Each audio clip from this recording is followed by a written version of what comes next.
Using this demo, I will explain how glucose is transferred from the gut lumen to the epithelial cell, while the sodium-potassium pump regulates the concentration of sodium in the epithelial cell. As you can see, there is a much higher concentration of glucose in the epithelial cell opposed to a low concentration of glucose in the gut lumen, whereas there is a much higher concentration of sodium in the gut lumen opposed to a lower concentration of sodium in the epithelial cell. This causes sodium to travel down its concentration gradient through a facilitated diffusion, attaching itself with glucose, which requires ATP for glucose to move over to the epithelial cell in order to go against its concentration gradient.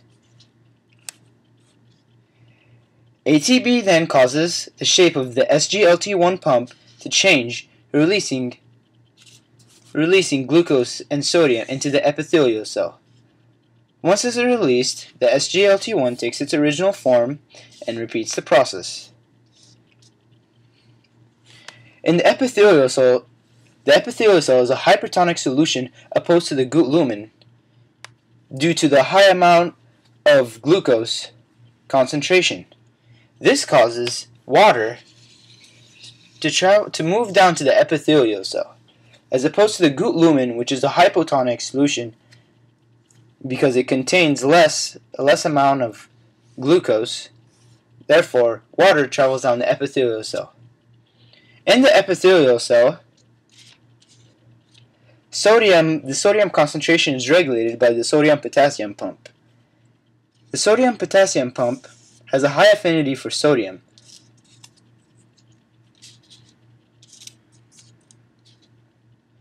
With ATP, the sodium-potassium pump form change, releasing sodium into the extracellular fluid. Now, the sodium-potassium pump has a high affinity for potassium. As potassium attaches itself to the sodium-potassium pump, its shape takes its original form and releases potassium into the epithelial cell. And that is my demo of how glucose is transported from the gut lumen to the epithelial cell, while the sodium-potassium pump regulates the concentration of sodium in the epithelial cell.